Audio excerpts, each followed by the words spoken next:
hope you're all having a wonderful day. It's so great to see your lovely face this morning. Today we are continuing learning all about some pretty amazing people in the Bible. So we are learning all about an amazing lady called Ruth, and I am going to hand over to my friend Renee, and she's going to read the story to us. Good morning, Adventure Kids. My name's Renee, and today I've got the privilege of reading the Bible to you. I'm going to be reading about a special woman called Ruth. So here goes. After the time of Joshua, many seasons came and went. Sometimes the people listened to God, and sometimes they didn't. But God always sent leaders to help them find the way back to Him. And God promised that one day the rescuer would come. One year, a terrible famine struck the land. So Naomi and her family went to Moab, where there was still food to eat. While they were there, Naomi's husband and 2 sons died. The sons had married women from Moab, and now Naomi and her daughters-in-law, Orpah and Ruth, were all alone. Their hearts and lives were broken. It was then that Naomi decided to go back to her homeland.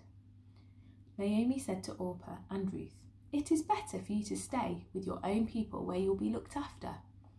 Orpah agreed and stayed in Moab, but Ruth said no. "Where you go, I will go, and where you stay, I will stay.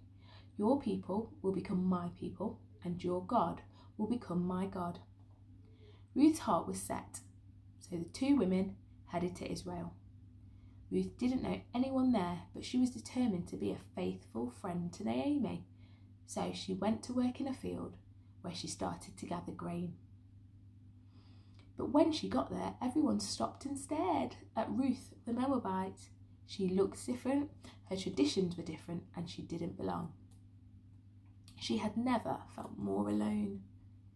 But God was looking after Ruth and Naomi, and it just so happened that Ruth had ended up working in the field of a man called Boaz. Boaz was Naomi's relative, and he had a kind heart. Boaz said to Ruth, "You are safe in my field. I have heard how you have looked after Naomi, and now may my God, under whose wings you have come to find shelter, look after you." As the weeks went by, Naomi wondered if Boaz would give Ruth a home, and she came up with a plan. Ruth needed to be brave, but she did what Naomi said. She crept to Boaz's field in the night. Shh! Then she fell asleep near where Boaz was snoring. Boaz woke up and found her there, which gave him quite a fright. "Ah!" But Ruth said, "Boaz, it's me, Ruth. You are my relative. Please will you shelter me?" Ruth was asking Boaz if he would marry her. Boaz wanted to marry Ruth, and he wanted to give her and Naomi a home. But he also wanted to make sure everything was done in the right way. So when everything was set in place, Boaz the Israelite married Ruth the Moabite, and then they had a beautiful baby boy called Obed. Little did anyone know that it was from this new family line that the rescuer would eventually come. Naomi and Ruth bubbled with happiness. Their hearts and lives were starting to mend, and they thanked God for how He was looking after them. There you can see Ruth, Boaz, and their little baby Obed. And that was the story of Ruth. It's been great to be with you this morning, Adventure Kids. Have a great day. Bye.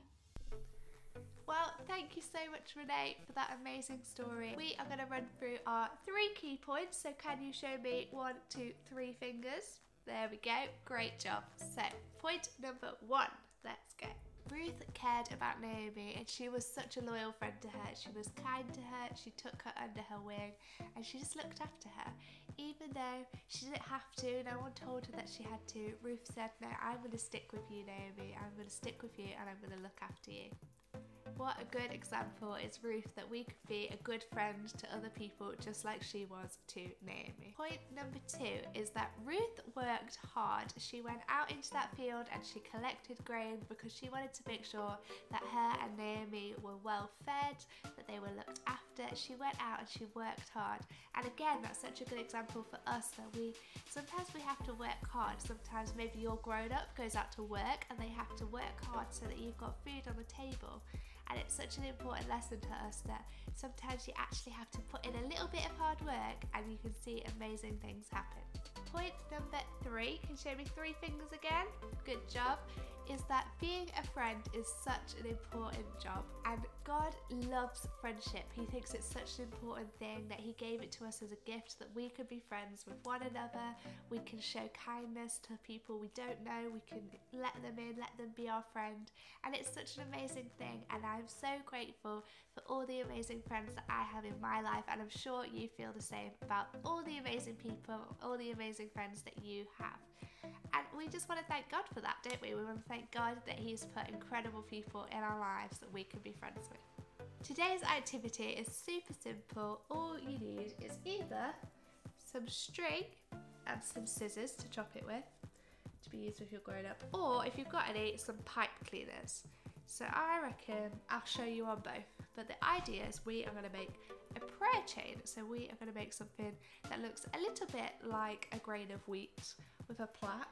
And that is how we are going to remember the story of Ruth and how faithful she was. So if you are using pipe cleaners, you need 3 of a different colour. So I've got a yellow, a white and an orange here.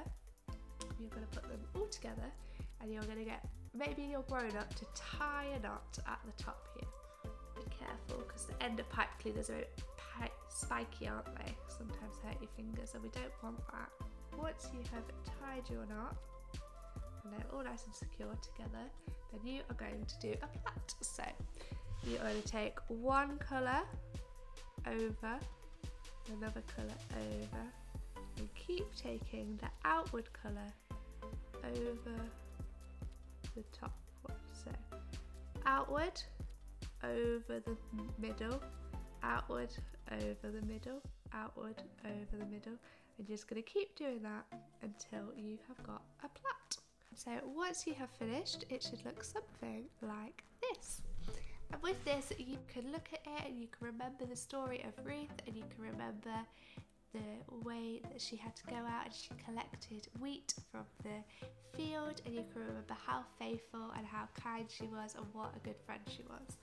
And if you haven't got pipe cleaners but you've got string, all you're going to do is chop it into 3 even pieces. So you're going to have 3 pieces of string. You're going to do the same thing, tie a knot at the top,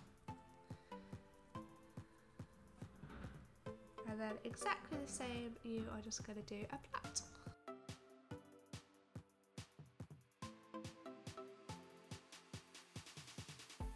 There we go.